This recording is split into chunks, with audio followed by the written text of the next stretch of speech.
Well, let's have another look at those unemployment numbers that show during the lockdown over 5 million people became economically inactive. That means that our unemployment rate is now around 45%. You heard Annabelle Bishop there talking about that just a moment ago. Professor Lawrence Hamilton is a professor of political studies at Wits University. Professor, good afternoon to you.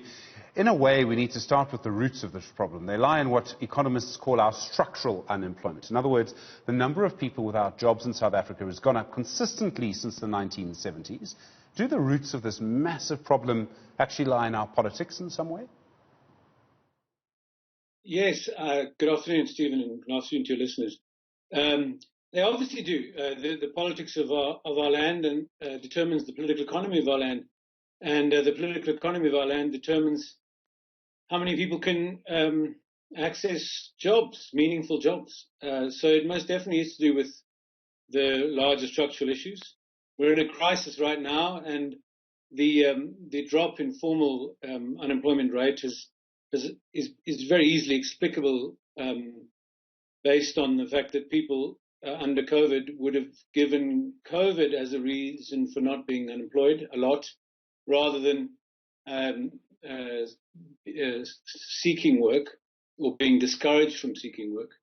So the discrepancy in the 22.3% that's just been published of the formal unemployment rate as compared to the 40 to 45% larger or more or rate that incorporates people that are discouraged work seekers is easily explicable by the crisis. But yeah, I mean, in 1994 we had 20% unemployment. By 2009, that had risen to nearly 25%. It stuck around 25% until about 2016, and then rose to around about 27%. And then in the first quarter of this year, due to COVID, it hit 30%. So the major issue is the generation of meaningful jobs for the populace, which is not something that this government or previous governments have been very successful in doing. Everyone likes to blame government. They blame the governing party. In fact, the ANC people write endless screeds of analysis about the analysis paralysis within the ANC, that it can't agree on any kind of economic policy. I mean, do you agree with that? Is that the problem? Are we right to blame government? Or is it actually just a problem that no government would really be able to solve in the longer term? No, I think ultimately accountability for this kind of thing does rest at the door of government. We need to create the legal, economic, behavioral incentives for individuals to go out and seek work and to seek meaningful work. And for that to happen, there needs to be the right political economic environment for the creation of jobs. And that simply has not been the case. We haven't turned around an economy that was very heavily dependent upon mining, etc. And we haven't generated enough manufacturing jobs. In fact, our manufacturing sector has dropped off in the last 20 years or so. And there are lots of other areas that government can intervene on to generate jobs, even if they're not very well paid jobs, but at least they're jobs that will help people to get off their, to get out of their severe state of poverty and or dependence upon government handouts.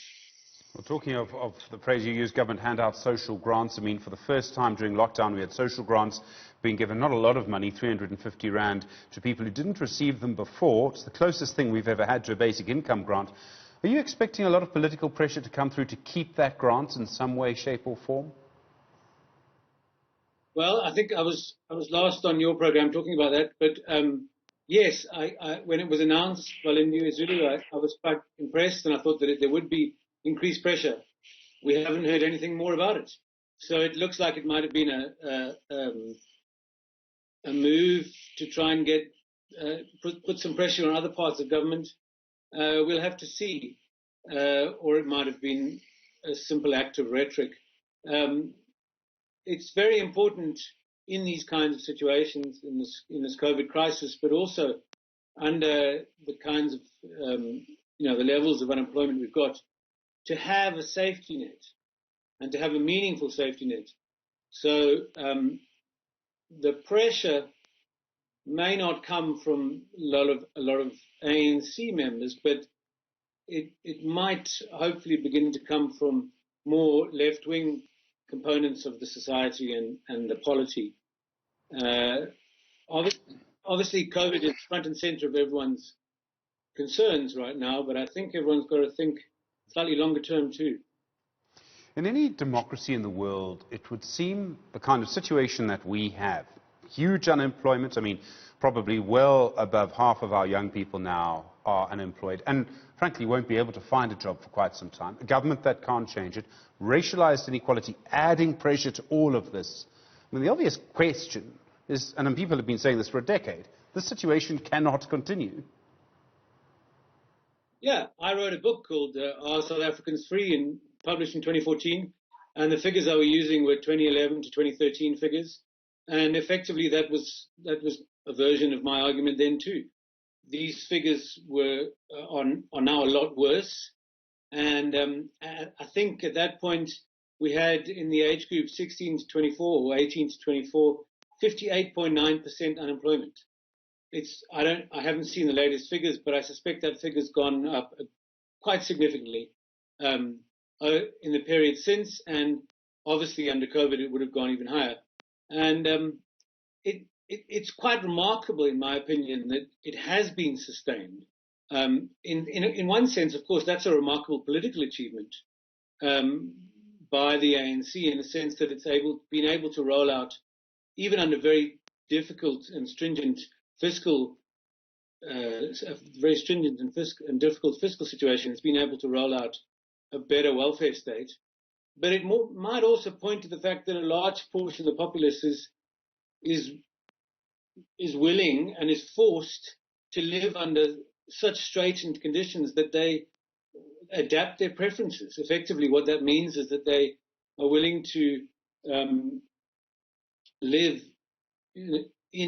at levels of poverty that you wouldn't imagine possible, and that you would think would lead them, under normal conditions, under normal democratic conditions, to some form of revolt, either a revolt in electoral terms or a revolt in real revolutionary terms. But we haven't seen it. It's a conundrum from my perspective. Is it not because perhaps South Africa is in a low-level revolt a lot of the time? And what I mean by that is service delivery protests. I mean, there were protests just last week in which people were damaging a road to show their anger. I mean, isn't that a sign of what you're talking about? Yes, that's an interesting point, because we do have very high levels of that, and it's partly because the face of government, the face of politics that most people come across and deal with is at that very local level, and so that is where a lot of their frustrations are taken out. The form of our politics doesn't allow us to hold our representatives in Parliament accountable in the same way as other forms of democracy might enable, and so we tend to take out our frustrations in a much more local way, directed at local representatives who are frankly disempowered to make any real change come about. So it's a vicious circle.